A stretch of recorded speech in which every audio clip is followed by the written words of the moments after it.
All right. So good evening, everybody. I am Pooja Padbidri, and Ushma and I have been running this series for a few months. We took a little break and now we are back again. So today our topic is on sleep, is about sleep. And so we thought, we were thinking of which topics would sort of help parents as well as be important enough that we as physiotherapists can bring our experience and our knowledge into the picture for parents.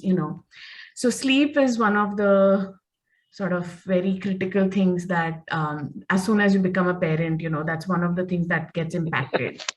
Right. So we thought let's talk about sleep.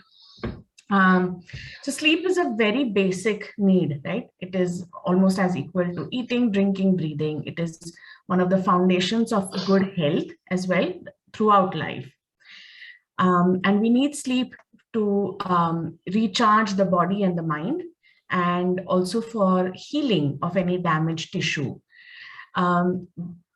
So, we basically, as humans, cannot function very well without good quality sleep.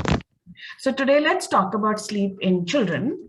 And so Ushma, I would like to ask you, are there any recommendations on how much sleep does like a child require, maybe age-wise? Are there any recommendations that we can talk about?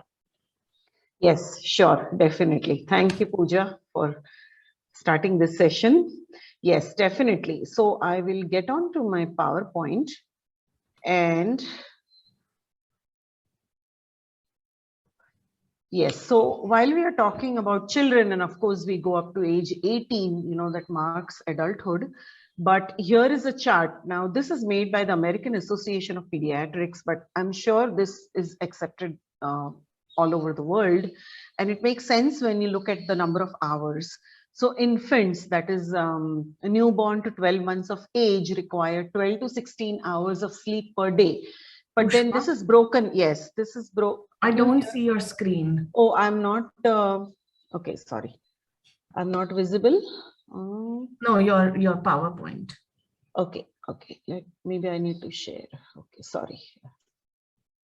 Okay, here we go. Okay. Yeah. Yes, you can see it now. Now I'm visible. Okay. So these are the recommendations from the American Association of Pediatrics, and the numbers make a lot of sense to me. So I think they should be accepted everywhere. So infants, that is newborns to 12 months, is 12 to 16 hours. Again, we know that it's not at the same time. So there's a large chunk of sleep at night. Again, maybe broken up into 3 to 4 hours each chunk, or 3 to 5 hours each chunk, because an infant does wake up at night. 1 to 2 years of age, you require 11 to 14 hours. And then you can see it reducing, like 3 to 5 years is 10 to 13 hours. So if we have parents here who have children preschool age, that is 3 to 5, this is understandable, that you need this much sleep, 10 to 13 hours. 6 to 12 years of age is 9 to 12 hours, again, almost half a day. And then 13 to 18, that is the teenage years, is 8 to 10 hours. So adults require minimum 8 hours of sleep. That is a new recommendation by the WHO. I know that. And the WHO has also said that we are not sleeping enough as adults.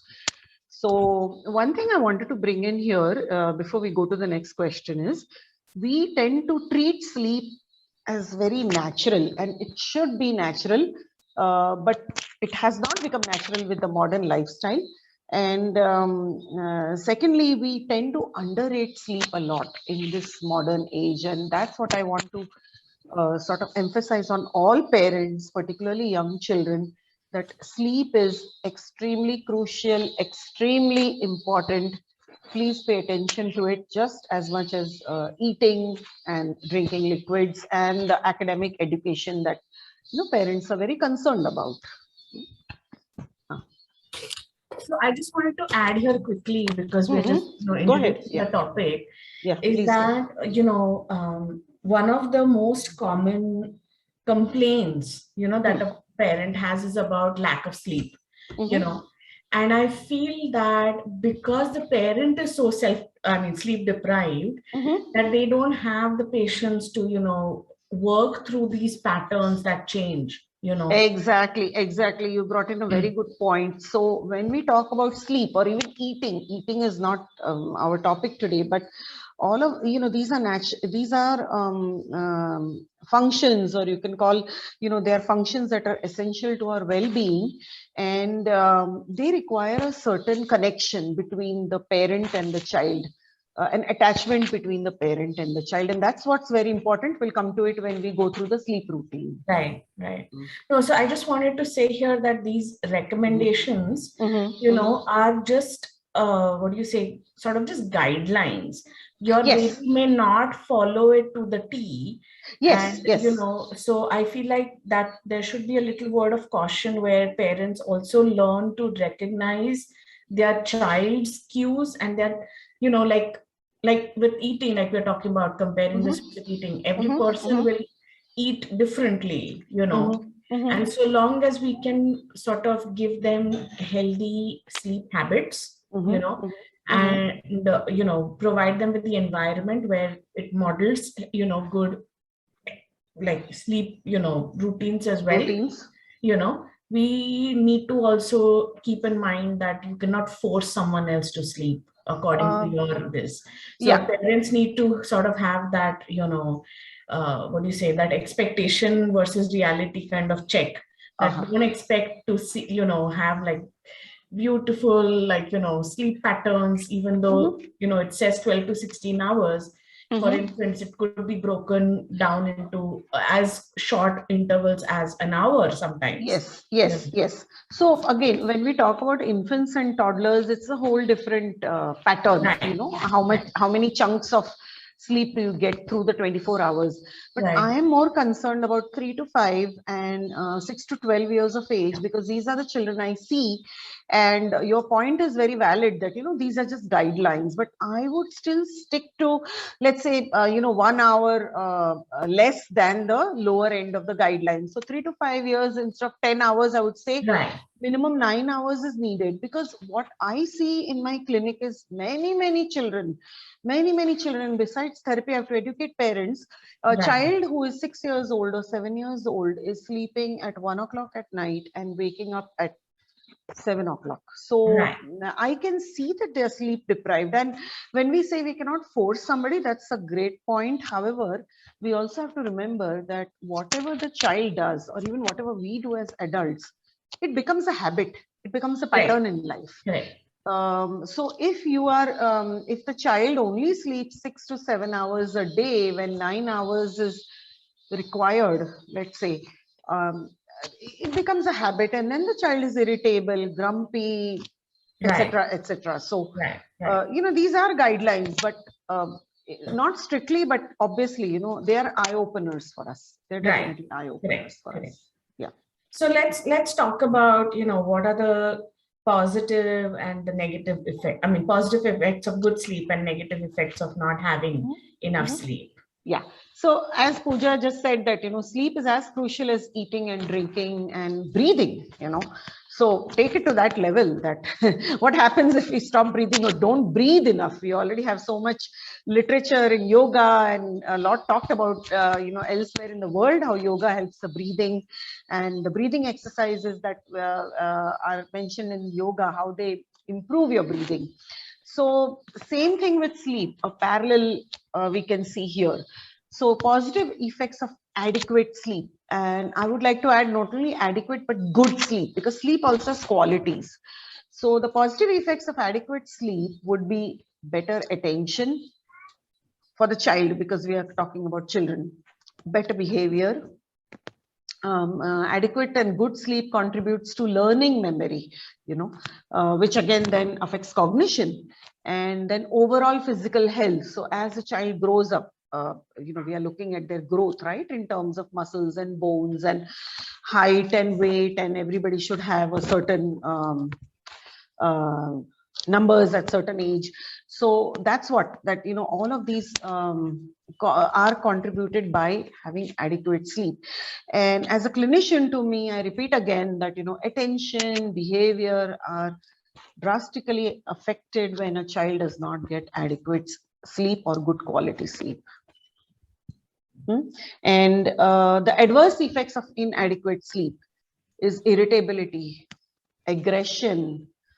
Not only it impacts the child, but it impacts also the parents or the family as a whole. You know, your well-being, if a child is not sleeping enough or not sleeping well, it's going to affect your sleep and your well-being, that is your health. And long-term effects are obesity and depression. That is what research has shown. When you don't have adequate sleep and good sleep every day or every night, so obesity, depression in the long term, you know, besides the short-term effects of irritability, aggression. And then screen time, which is the most spoken topic in the pediatric world nowadays. But screen time is adversely associated with sleep. So children should not fall asleep beside the parent while watching television or while looking at a screen. And yes, and of course there is a guideline again that minimum 1 hour needed. You should shut off all the screens minimum 1 hour before sleep time. This is a guideline also for adults. Yes, many of us, we just can't adopt it or choose not to adopt it or override it. But for children, it's an absolutely yes. Once you stop the screen time, at least an hour. Some of the therapists I see on internet recommend even 1 to 2 hours, you know, before sleep time or before bedtime. So that helps improve the quality of sleep. That helps the sleep routine. Right. Okay. So, you know, we are talking about inadequate sleep. So maybe we can just quickly, you know, talk about, like you were saying, that there is a quality aspect as well. Yes. You know? Yes. So yes. what sleep deprivation, or what does it, you know? Yeah. So, okay. So before this, so how does screen time affect the 2 points that we all have to remember as adults? That for children, when there is excessive screen time or screen time before bedtime, there's delayed timing in sleep. That is, the child has difficulty falling asleep, and there is shortened duration of sleep for that night. You know, child wakes up in the middle of the night all the time. So that is one thing we have to remember. But before we move on, yeah, so the sleep deprivation and deficiency is, deprivation is basically not having enough sleep, as simple as that, not having enough sleep. Sleep deprived, we say, as all new parents are, you know, sleep deprived. And just remember your time, what happened, you know, when you had a newborn. The first 3 months is like the world turned upside down just because of you being sleep deprived. And the other is dimension to understand is sleep deficiency. So sleep deficiency is sleep deprivation plus things like sleeping at wrong time of the day. So basically you're out of sync with your natural body clock, and the natural body clock, again, we have to align it with the daylight or the sunlight, as we call it. And then the quality of sleep or not sleeping well. So actually there are phases of sleep, 4 phases of sleep. We're not going to get into that, but one of them is REM sleep, and then the other is deep sleep. So they say the best level of sleep or the quality of sleep is deep sleep, like forgetting everything about the world, no dreams, nothing. Deep sleep is the best one. That's what they say. But for this topic, you know, we are not going to get into, you know, quality, the levels of sleep and things like that. So it's out of scope for today. Right. Yeah. So deficiency is includes deprivation and, you know, the timing and being out of sync of your circadian rhythm. So quickly, you know, I mean, I know, like you said, we won't talk about the stages of sleep, but I just wanted to, you know, we have a few parents here today. So basically, it's so what do you say? So throughout your day, you know, you're doing physical work, mental work. There are neurotransmitters that, you know, are required for us to be alert and active, and they kind of keep building up in your brain. And then when they reach a certain threshold, that's when, you know, your brain can't do anymore. and then wants to sleep, and the time it requires for those to wash off and sort of, so that's when you wake up. So that's basically what sleep and waking up means, in terms of. And so when you think of deprivation or deficiency for that matter, like, like Ushma just said, that in this period, where the threshold sort of build up and then they wash off, it's a huge amount of time for adults, because we do all of this in like one chunk in the night. But kids don't do that. Like, infants have a shorter cycle. As they get older and better, they sort of, the interval gets longer and longer, and then they sort of start sleeping through the night. So in terms of this not getting enough sleep, I think it looks different at different stages for the child. Yes, definitely. So, a lot of us will try to imagine what we feel, but your sleep cycles are quite mature as compared to, the infant or the toddler, or even a preschooler, and then school aged, and then right, and then teens. Yes, definitely. But generally, parents have a question as to how much, whether my child should have a nap or no nap. So, we have guidelines, but I didn't really find guidelines for napping or no napping. But from my long experience, I can say that 3 to 4 years will 3 to 4 years, again, not beyond 4, but 3 to 4 years will benefit from a nap. Now, how long that nap is, or even if it's not a nap, just a quiet wind down time, at home, like engaging in a book reading or coloring or something. So again, Pooja, as you said, everything depends on the particular child. However, we have to understand certain concepts. That a preschooler or a 3-year-old definitely needs a nap. We cannot expect a 3-year-old not to have a nap and then go to sleep, at night, and then wake up in the morning and go to school. Because then they would be grumpy in the evening, or they would go to sleep in the evening and then not sleep at night. Correct. I was just going to say that, once we get to the sleep routines, we can talk about this. But, yes. It's also important to not just say, oh, I didn't sleep well at night, therefore I will sleep whenever, and then that's not going to set a good pattern. Yes. It's all about the pattern, the habits, the pattern. Yes. Yes. Yeah. So let's talk about how we can improve, sleep in children. What all can we do? Okay. So you can find all this on the internet. However, I put it later, I found on the internet, but I put all this from my personal experience of getting my own children to sleep. My 2 children are adults right now, so you can understand, the long time experience I have. And children in my clinic, in the last 7-8 years, besides all this sensory motor, etc., I eventually get something points to sleep, because children have aggression, children have irritability. I have examples of parents who complain to me what to do on a Monday morning because my child does not go to school on Monday morning, or whines a lot, or cries a lot. And I'm talking about even children 7 and 8-year-olds who don't like a Monday morning. So then I try to probe. Earlier, I would just say, no, you need to put them to sleep early, this, that, just give them like standard instructions. But now, past few years, I try to probe into their life. What time does a child go to sleep? What time does your child wake up? And the most common thing I find, except for this Corona time, the last 18 months, what I find is parents are very occupied over the weekends.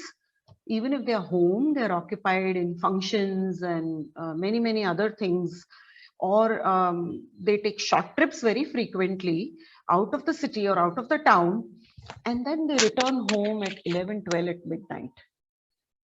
And if this happens once in a while or on occasion, that's understandable. But when it happens every 2 or 3 weekends, then obviously then we are talking about the pattern.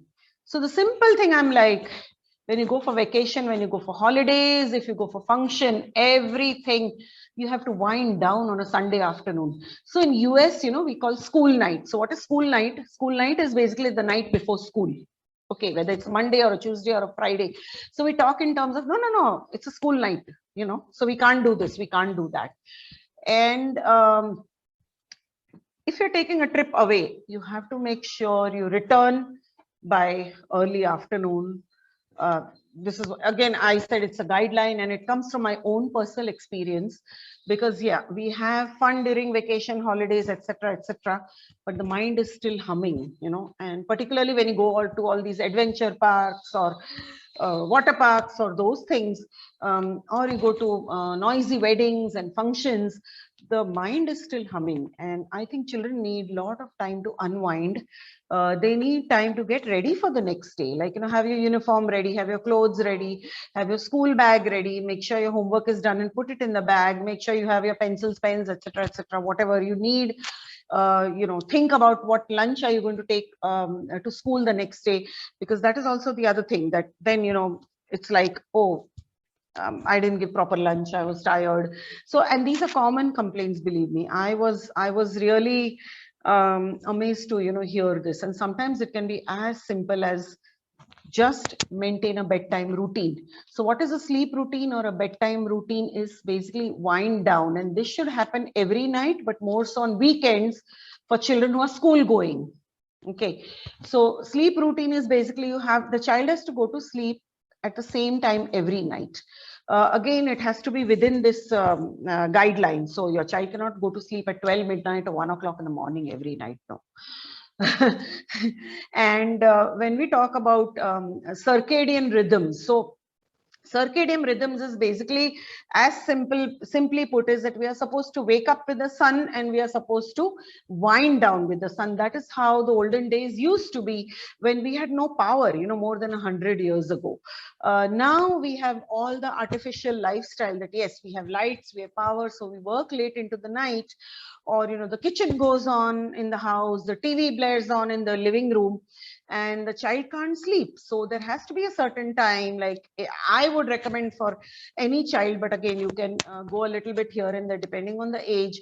But when my children were growing up, even in high school, when they were 14 or 15, right until they were 18, I'm like, you have to get prepared, finish everything, all your homework, everything by 8. The younger they were, it was 8 o'clock. A little older, by 8:30, but then they would go to sleep by 9, because high school also they had to wake up at 5:30 or 6 in the morning. So the brain has to be fresh for that. So then you need to dim the lights. We already discussed no electronics, which includes TV also, and the screen time. Child can have a warm bath. If the child is tired, and maybe sometimes we would give children a warm bath because they're dirty playing outside. These were the days when they would play outside a lot, but having a quick warm bath also helps. And not screen, but just a quiet activity. You can sit in the bedroom or lie down with your child and read a quiet book, or tell a story depending on the age of the child, or you can play soft music. You can also, my favorite is the connect with the child during sleep routine. I put it as second last, but this is not in order. Connect with your child. So hug your child, cuddle with your child, sing maybe. That's why this whole method that we had, our whole routine of singing lullabies, loris as we call, or even just prayers.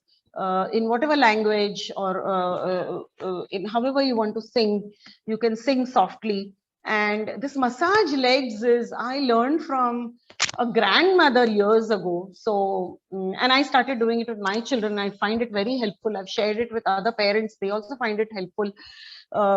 So a grandmother told me, your children, when they run around, these were the times when children would really play outside the house for hours, So this grandmother ended up telling me somehow during a conversation that, sometimes children wake up at night or make noises, or wake up in the night crying, and their legs must be tired. So although they're talking and everything is okay, but when they wake up in the night, they may not be able to express that the legs are tired, the legs are paining a little bit. May not be real pain, but uncomfortable, I guess. So you should massage the child's legs, basically just press the child's legs. You know, in olden days, I was used to pressing my grandmother's legs. You know, my grandmother would make me press her legs when I was growing up as a child. And I think that was the done thing in all the families, that younger people pressed the calf muscles of grandmothers, you know, and I grew up understanding that grandmothers always have painful legs. You know, I grew up understanding that. But I think it provides a nice tactile and pressure input to the legs, and particularly when you are tired, you know, you're standing and walking all day or working. So, and I did the same to my children when till they grew up, till they were in high school. Just 2 minutes, 3 minutes, and that really helped. It worked like magic. So that's why I'm sharing here. And for this massage, you don't need any oil or powder or anything. Just press the legs, you know, like squeeze the calf muscles. So, and you know, that time is also connecting time with your child. Your child feels that as a mother, you're there for the child. And it's okay to spend, you know, 10 to 15 minutes, or sometimes even half an hour. The younger the child, you spend more time, but as the child grows older, just 5-10 minutes, and that's fine. But it's very important to connect with your child during the sleep routine. So emotionally also the child feel that, no, my mother or my father, you know, somebody is there for me as they wind up their day or end their day. And I guess it's a feel good feeling. I guess that's what. And the other important thing is, never use the child's bedroom as a punishment or a timeout for the child. If the child is misbehaving, and you know, you say, go to your room, and or I'll lock you up or something, please don't do that, because then that becomes a negative sleep association. The child starts associating the bedroom or the sleeping room as a punishment or a timeout room, you know. So please don't do that. Refrain from doing that. And then the last but the most important thing is, preschoolers, let's say this is another guideline. How many hours of energetic physical activity do we need? I say energetic, that's very important. So preschoolers need 3 hours of energetic activity, and which is again reducing all over the world. WHO has also said this. Our children are not moving their bodies enough. They are not engaging in energetic activity like running, climbing, jumping, tumbling. You know, because children have become much more sedentary, and that's why we have, you know, all of these other issues like overweight or obesity, or, you know, everything is linked. So think about, if your child is a preschooler or whatever age are they, how much of energetic physical activity they are getting. Climbing stairs, carrying weights, you know, while walking home. So it's really a point to think about seriously as to how much physical activity are we doing with our children, or our children are doing. How are you connecting with them during the sleep time? And this is also from my experience that, yes, once the sleep routine is corrected, and it cannot be done in one night. Let's say a child is used to going to bed at 12 o'clock. And yes, I've had children in my clinic, even at age 1 or 2, they were used to going to bed at 11:30, 12. So I'm like, you can't change it in one night, but you know, every night you bring it forward by 15 minutes or half an hour, depending on how comfortable you feel, and then you can bring it forward. Okay. So the wind down time, what we call. Great, lovely strategies. So I will just take a minute here and ask the parents if they have any questions. Feel free to type it in the chat box. We have a couple more points to discuss, and then we will take the questions. So go ahead and, you know, put anything that you want in the chat box. Okay, so Ushma, last thing that I think we can, you know, sort of talk about is, how are these things different with, you know, with children who have, say, who are not typical, right? Okay, yes. Yes, that's our next topic. And before we move on to that, I think one point again I forgot is dinner time. So if you're having dinner very late as a family, like 9 o'clock, right, 9:30, traveling through trains in India, you know, I have seen that people wait for the train like 11:30 train. So we go to the train, and we sit there, we settle down, but we wait for the train to start and have dinner at 11:30. I've seen this very commonly, very commonly. So we want to have dinner aram se, shanti se, which is great. But then the time 11:30. Right, So if we right. do the same at home, if we are waiting for the father to come, so I've heard these reasons, that no, the father comes very late, and that's why then dinner is late. But the thing is, there has to be adequate time between dinner and the sleep routine also, because we cannot expect children or even ourselves, for that matter, to have a heavy stomach and then go right off to sleep. That doesn't work well with physiologically with our body and our health. Right, right. It would disrupt the digestion. Right. It would also disrupt the sleep patterns. Right. So you have to have dinner early enough. Right. Okay. And that's, that's I think a struggle with culture, to be Yes. very honest, Absolutely, absolutely. In our culture, we are not, the type to eat early and, Yes. All of those things. So there's definitely. But but then again, I would, at the risk of repeating, I would bring that to our modern lifestyle, because I don't think our ancestors, as long as even 2 generations ago, ate that late, simply because in villages and small towns of India, we didn't have power. Right. So, I mean, all my grandparents, or for example, all the elderly people who would visit our home, my parents' aunts or uncles who would visit our home, even in a city like Mumbai, they would say, no, I have to eat whatever I eat by 7 o'clock. Right. Or the Jain culture has, eating before sunset.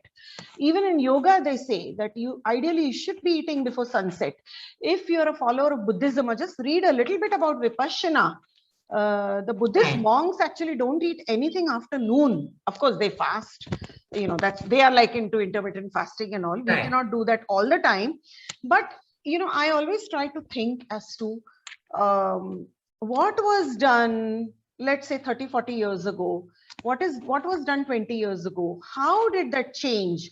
It's really a point to think about. Right. It's really a point to think about. I mean, I definitely understand what you're getting at. I just feel like not every family is privileged enough to exactly. Yes. Yes. We are not privileged enough, but then sometimes some things have to sacrifice. So if the father is coming home late and then eating dinner, that is their take. But then I feel that children should be fed early enough so that their sleep is not disturbed, or they don't end up having negative sleep patterns and having lifelong issues. So there has to be some takeaways. We can't satisfy everything about every family. Exactly. So that's the point I was getting to, that it might not be ideal sometimes, like you're talking about, like maybe you will not have family dinners, every night of the week, or maybe you'll have to refuse some invitations for dinners, so that absolutely, invitations for dinners on a weeknights are a no. I mean, school nights are a no. But it will be for the better, of, I mean, just to establish those habits early on. Yes. It does make life easier for everybody. For everybody, one sleep pattern is established, and actually even the eating patterns are established. So if father is coming home late, obviously both parents don't come home late in every family, not every night. So mother has to make sure, or whoever the parent has to make sure, whoever is present, or the grandparents have to make sure that they eat with the child at the same table or at the same time, for that bonding during eating. Parents or the father can eat later, that part has to go then, so you have to find your own what you call compromise. But the larger point is eating and sleeping also go together, because they are directed by the same part of the nervous system. So that's another important part to keep in mind. Do we have any recommendations for what the minimum gap is between dinner and sleep?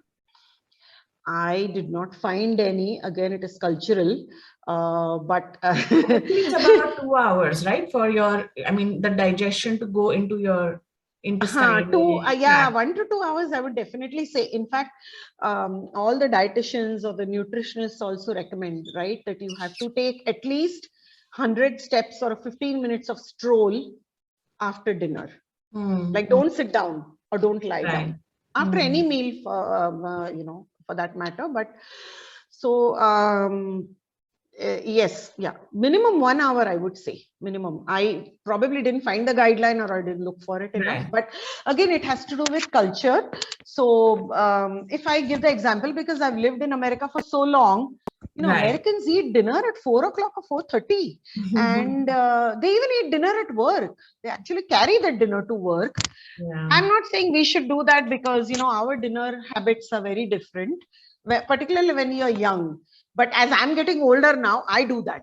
I eat by 5:36 Right. as I'm getting older, and I find it better for my health. Now that children are gone from my home, I can afford to do that.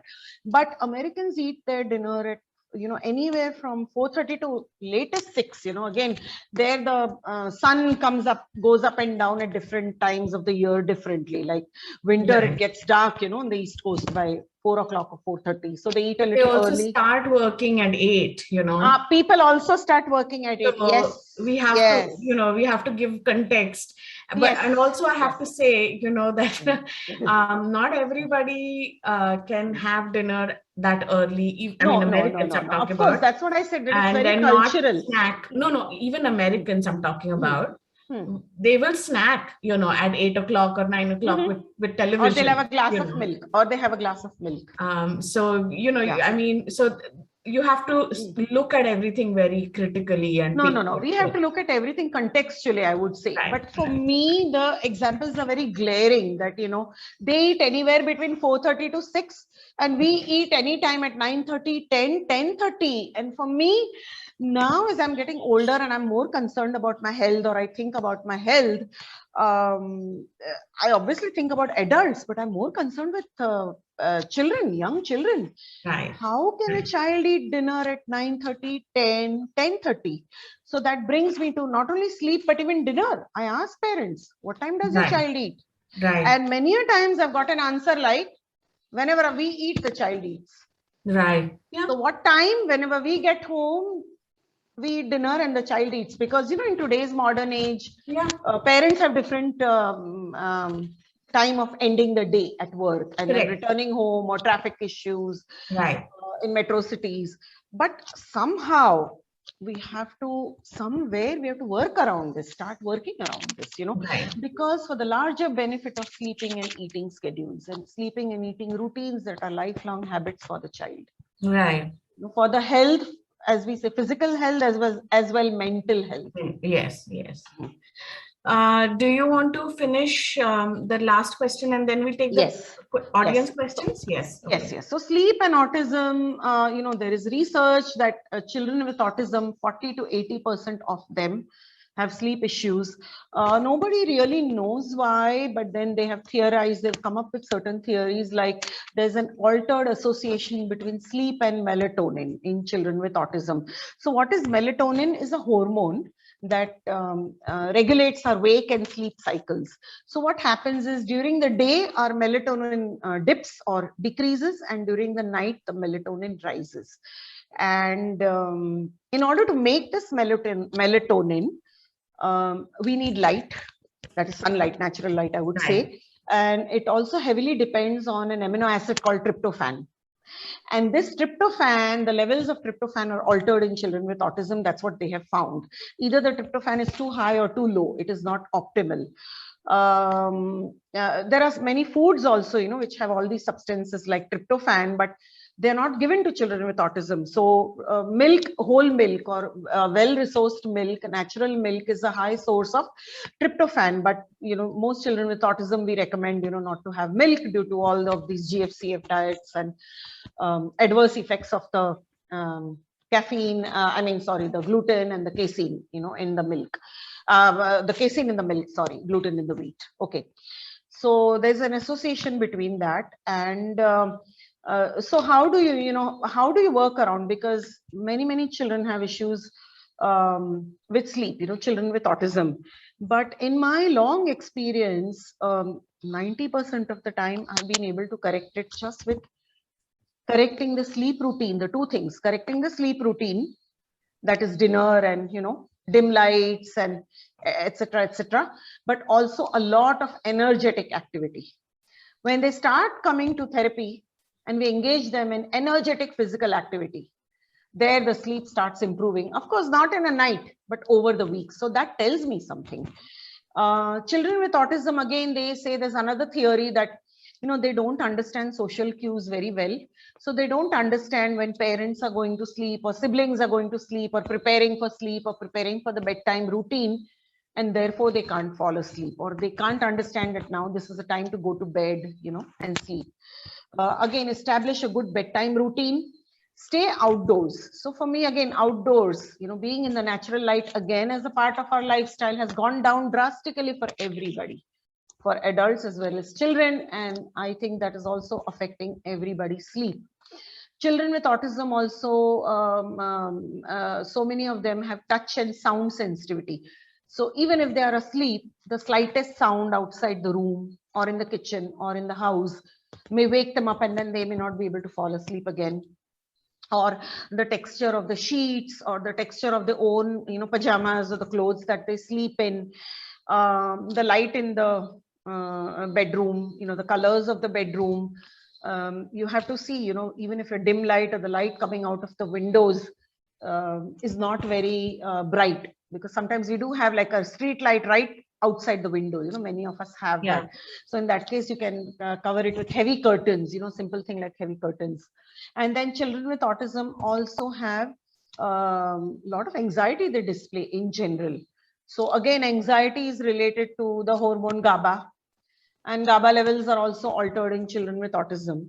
So then coming back, when we look at the three hormones, the melatonin, the GABA, and then we have something called the serotonin. All these three, melatonin at large, but melatonin, serotonin, and GABA, they're related to sleep issues, in humans. So melatonin, I already explained that, you have to be with your natural light cycle, or the circadian rhythm. You have to try to be as possible with it, and serotonin. How do we produce serotonin? How is it produced in the brain? Exercise, physical activity. Serotonin is also a hormone of well-being, happiness. It makes you feel good, but it only happens, that's why we feel so good when we engage in physical activity or physical exercise. Serotonin. Again, children with autism and a lot of children, other children also don't get that much of energetic physical activity during the day, that dosage, or that amount.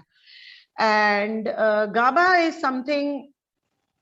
GABA is, again, it's a natural, neurotransmitter, but there are certain foods that can help improve the levels of GABA.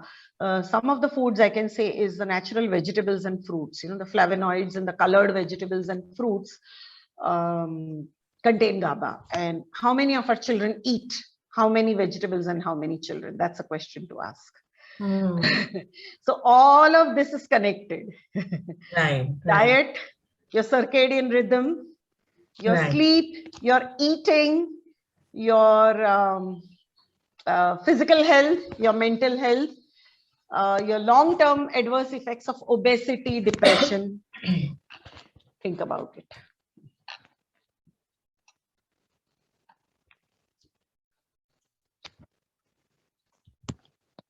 So here's my point. I always, want to get parents, to understand that everything is related.